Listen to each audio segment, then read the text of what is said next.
Cash flow. Cash flow itu ada arus kas kalau di Indonesia itu. Arus kas. Itu intinya ingin menggambarkan kas yang masuk dan kas yang keluar. Nah, di dalam cash flow, di situ ada yang namanya loan, berapa kamu pinjam uang. Ini dapat dari mana? Didapat dari tabel amortization. Nah, ini. Loan 90701. Ya kan? Kemudian capital. Dari tabel capital. Berarti uang yang Anda ambil. Oke. Di tahun ke-0. Berarti di tahun ke-0, duit yang masuk itu ada 2. Dari ngumpulin dari 3 orang, sama pinjam ke bank, ya nggak? Ini namanya cash in. Oke. Kemudian duit yang keluar, itu yang namanya disebut cash out. Di tahun ke-0, kenapa Pak tahun ke-0? Karena bisnisnya belum jalan nih. Ya nggak? Anda mengeluarkan duit untuk machine and equipment, untuk furniture, untuk other civil work. Pak, angka ini dapat dari mana? Dari tabel kapital, kan ada. Oke. Payment of principal loan belum ada. Kenapa? Karena kan Anda baru minjem duit. Payment of principal loan akan muncul di tahun pertama. Baru pre-operating expenses. Nah, biaya awal. Ingat, nanti di video ada cara saya ngitung pre-operating expenses. Kalian tolong tonton ya. Nah, berarti ada total outflow. Total outflow adalah ini tambah ini, tambah ini, tambah ini. Total. Segini. Oke? Nah, pertanyaannya, net cash inflow dikurangi outflow. Uang yang masuk segini dikurangi uang yang keluar. Gitu kan? Uang yang masuk itu sekitar 302.338. Uang yang keluar 302.338. Jadi 0. Gitu. Apakah ada sisa di awal? Nggak ada. Jadi di tahun ke-0 itu udah kepake semua. Ini tahun ke-0. Selalu di tahun ke-0. Jadi di cash flow itu selalu dimulai dari tahun ke-0. Dari mulai Anda bikin warung. Ya. Kalau cost of goods sold selalu dimulai di tahun ke-1. Dari saat warung itu sudah jadi dan sudah mendatangkan keuntungan. Nah, kemudian di tahun ke-1 bagaimana cara ngitungnya Pak? Gampang. Anda kok ini dikosongkan? Iya, karena kan nggak setiap tahun kamu pinjam duit. Dan nggak setiap tahun kamu ngumpulin duit dari 3 orang itu kan. Kecuali kalau ada 1 orang lagi nambahin duit, baru masuk ke sini. Atau di tahun ketiga, kamu minjem lagi duit ke bank, masuk ke sini gitu ya. Ini kan opsional. Nah, di tahun pertama, 219031 dapat dari mana Pak? Net profit plus depreciation. Net profit didapat dari income statement. Dari sini. Depreciation didapat dari tabel depreciation. Gitu. Tambahin. Ya. Kemudian, ini inflow di tahun pertama. Jadi inflow di tahun pertama, uang yang masuk di tahun pertama itu dari net profit. Kan untung bersih, masuk ke perusahaan. Pak, kok depreciation masuk net profit? Iya, nantinya sebagai pengurang saja. Karena intinya gini, depreciation kan barangnya ada di kamu. Ya, itu menjadi, ya itu milik kamu gitu. Nanti sebagai pengurang saja. Kemudian, yang kedua, lalu uang yang keluar apa Pak? Uang yang keluar adalah payment of principal loan. Berarti biaya angsuran pokok. Dari mana ini Pak? Dari tabel amortization payment of principal loan. Dari mulai tahun 1 sampai ke-5 ada di sini, Anda tinggal pindahkan. Nih, 1 sampai tahun ke-5 ada di sini semua. Net profit dan depreciation dari tahun 1 sampai ke tahun ke-5 ada semua di situ ya. Ingat, depreciation setiap tahun naik nggak? Nggak. Depreciation didapat dari mana Pak? Depreciation didapat dari income statement bisa. Ini kan ada depreciation nih. Nah, ini ada deh. Ini depreciation. Ya. Gitu. Oke. Nah, kemudian apa yang harus kita lakukan berikutnya? Yang harus kita lakukan berikutnya adalah inflow dikurangi outflow. Uang yang masuk dikurangi uang yang keluar. Di sini kebetulan ada sisa 204 321. Dapat dari mana, Pak? 219 dikurangi 14,710. Dapat segini. Nah, cash balance beginningnya nggak ada, cash balance end-nya ada. Berarti di akhir tahun kamu ada duit segini. Ya nggak? Ingat, cash balance end akan menjadi cash balance beginning di tahun depan. Kalau tahun kemarin bulan Desember kamu ada uang 200, tahun ini bulan Desember uang itu masih ada kan? Ya. Berarti sisa akhir dari tahun kemarin akan menjadi awal dari tahun ini. Gitu. Nah, maka ini dan ini harus sama nih.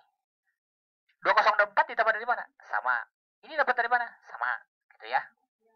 Nah, di tahun ketiga, cash in-nya 252.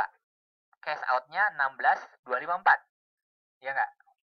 Berarti net cash in dikurangi cash out dapat 236. Ini dapat dari mana, Pak? Ini dari tahun kemarin. Kan selisih. Sisa dari tahun kemarin. Pindahin ke sini.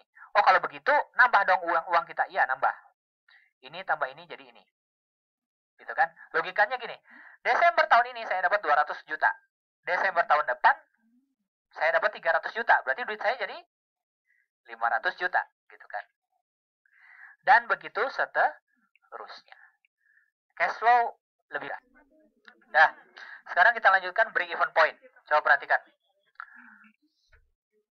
Pada break even point, di sini ada sales, ada fixed cost, ada variable cost, ada contribution margin ratio, BEP sales, BEP unit. Nah, kalau misalkan Anda ditanya, what's the meaning of break even point? You can say break even point is fixed cost divided by contribution margin ratio. Ya, fixed cost divided by contribution margin ratio. Nah, break-even point is the point that the capital we gave for the company, it will be back to ours. Jadi kalau Anda masukkan uang 100 juta, Anda dapat lagi 100 juta. Itu namanya BEP. Sales. What's the meaning of sales? Pak, dapat dari mana ini angka sales? Gampang. Angka ini didapat dari projected sales. Anda di income statement ada? Ya. Di income statement ada kan? Nah, di sini ada. Oke. Bagusnya sih Anda lihat dari income statement ya. Kemudian, fixed cost. Anda dapat dari mana? Ya. Ini dari operating expenses. Ada di mana, Pak? Ada di income statement. Di income statement itu ada operating expenses. Nah, ini. Anda tinggal pindahin doang. Kemudian, variable cost dapat dari mana? Cost of goods sold.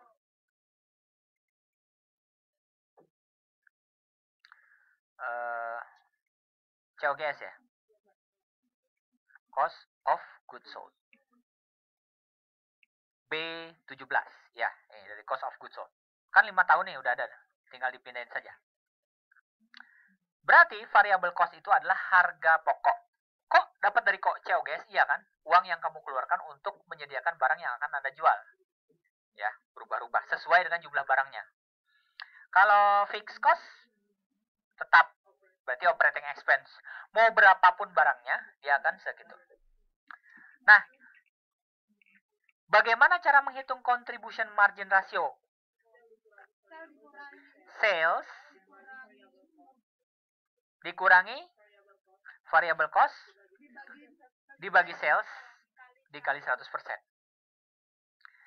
Jadi contribution margin ratio itu dapat dari mana, Pak? Sales dikurangi variable cost dibagi sales kali 100. Dapat 0,6. Itu ya.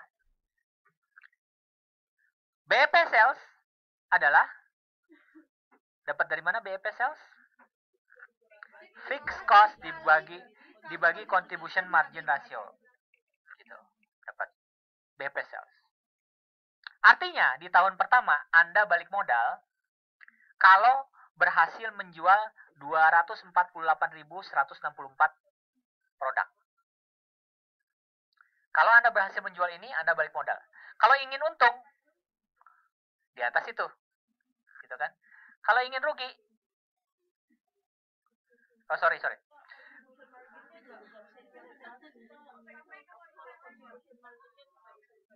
Perhatikan, BEP sales ini didapat dari mana, Pak?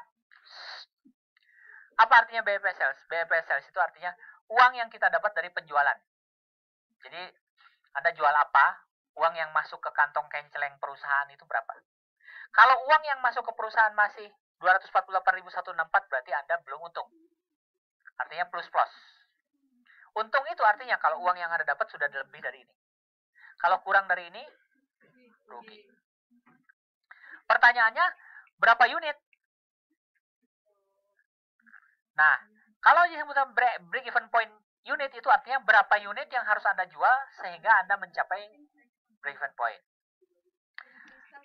Berarti BEP sales dibagi price yang ada di projected sales.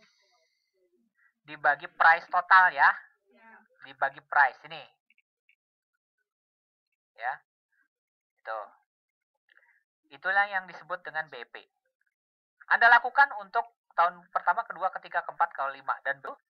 Jadi contribution margin ratio ini nggak usah dikali 100 ya.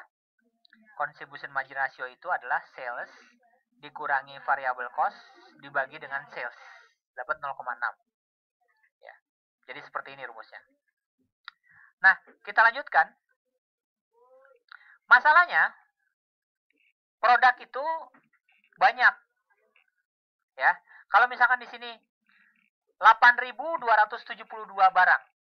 Barang yang mana? Sementara perusahaan di sini ada 4 jenis barang.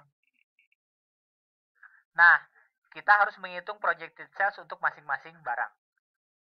Nah, ceritanya ada 4 jenis barang. Di sini daily unitnya kalian berhasil menjual kalau untuk palm sugar original 80, ginger 60, turmeric 50, sand ginger 45. Nah, berarti berapakah persentasenya? Gampang. Ini dibagi total, gitu kan.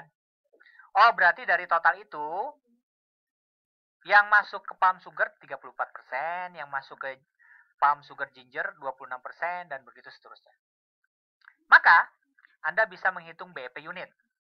Jadi, BEP di sini adalah total, 8.272. Kita nggak tahu. Pertanyaannya adalah, berapa balik modal kita harus jual setiap jenis barang itu. Nah, sehingga Anda bisa ngitung seperti ini. Kan di sini dapat si original itu 34% ya. Ini 26%. Maka 2816 dari mana, Pak? 2816 adalah 34% dikali dengan total ini. Ya, atau dikali dengan ini, 8272. Artinya gini, Pak. Kita balik modal kalau berhasil menjual 8.272 barang, gitu kan ya. Di mana terdiri dari 2.816 ini, 2112 ini, 1760 yang ini. Gitu. Berarti kalau misalkan saya balik modal satu hari itu harus menjual 100 mangkok bakso yang terdiri dari 50 mangkok bakso besar, misalkan 20 mangkok bakso yang kecil, dan 30 mangkok baksonya saja gitu. Ya, jadi kan harus detail.